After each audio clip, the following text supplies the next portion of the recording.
Halo, selamat pagi Bapak Ibu Saudara yang terkasih dalam Tuhan kita Yesus Kristus. Apa kabar? Semoga hari ini kita berada dalam keadaan sehat dan baik. Puji Tuhan.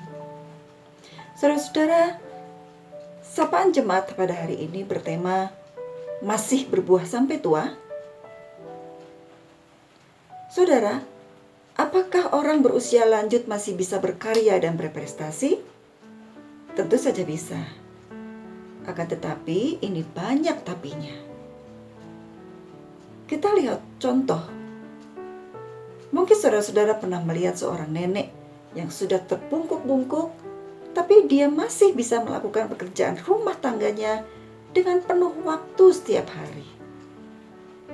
Dia berbuat itu bukan karena kurang mampu untuk membayar pembantu, melainkan karena ia masih mau dan mampu untuk melakukannya untuk keluarganya. Contoh yang jauh, saudara-saudara, bagaimana pengabdian Gandhi, Bunda Teresa, dan juga Mandela.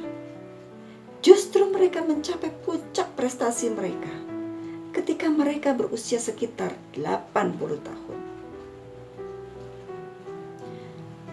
Juga contoh lain, Martha Graham. Di usianya yang sampai 96 tahun dia masih mencipta lagu, dia mengubah lagu, bahkan dia masih mampu untuk mengajar tari. Contoh lain, Sri Paus. Biasanya dipilih dari antara calon-calon yang berusia di atas 80 tahun.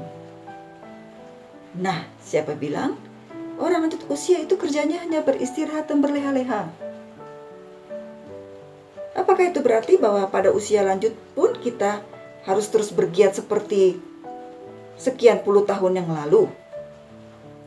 Apakah seorang pilot berusia 70 tahun masih bisa menerbangkan pesawat? Tentu berbahaya kondisi ini, dan tentu tidak bisa. Karena sejumlah faktor menjadi bahan pertimbangan. Ada jenis tugas yang cocok untuk golongan usia ini, ada juga yang lebih cocok untuk golongan usia lain.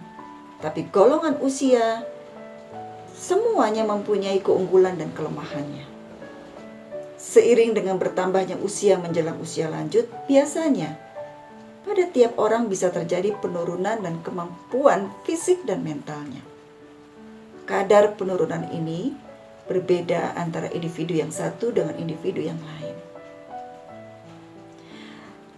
Penurunan kemampuan itu sepatutnya kita pahami secara proporsional. Sebab jika kita membesar-besarkan penurunan itu, kita akan membatasi diri kita sendiri. Contohnya, hanya karena merasa nyeri pada sendi lutut, kita lalu tidak berani lagi untuk jalan pada pagi hari. Kita mencoba untuk membatasi diri kita sendiri. Pembatasan ini bisa merugikan diri kita. Tapi sebaliknya, jika kita mengecil-ngecilkan penurunan itu, kita mengabaikan penurunan itu, kita menutup mata terhadap kenyataan yang terjadi, kita mencoba untuk berpura-pura pada diri sendiri bahwa kita ini masih kuat dan mampu seperti dulu. Ada kalanya seorang seperti ini. Masa sih? Sendi lutut yang sering nyeri pada usia 90 tahun masih mau naik Gunung Merapi? Tentu tidak, kan? Kita bukan menyerah, tapi juga bukan melawan terhadap penurunan kemampuan fisik dan mental kita, melainkan hanya mencoba memahami duduk perkaranya dan berupaya mempertahankan kemampuan itu. Ada banyak faktor pertimbangan untuk menolong kita bukan hanya bersikap realistis, melainkan juga bersikap kritis terhadap beberapa kemungkinan, karya, dan kinerja kita. Mungkin kemampuan kita sudah berubah, dan mungkin pula kesempatan pun sudah berganti. Akan tetapi itu sama sekali bukan berarti bahwa kita tidak bisa berbuah lagi. Kita ini masih bisa berbuah, asalkan kita berganti kemampuan, berganti juga kesempatan. Dulu, badan kita kuat. Sekarang mungkin kita kuat dalam hal budi kita. Badan kita mungkin melemah, namun diharapkan iman semakin kuat. Dulu kita memakai kekuasaan untuk segala-galanya, tapi sekarang kita menggunakan kebijaksanaan.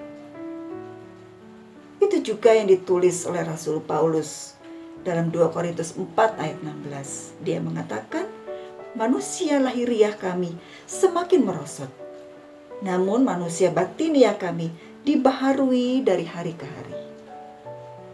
Oleh sebab itu, saudara-saudara, walaupun dalam bidang yang berbeda dan cara yang berbeda, orang yang berusia lanjut pun masih bisa berkarya dan berprestasi.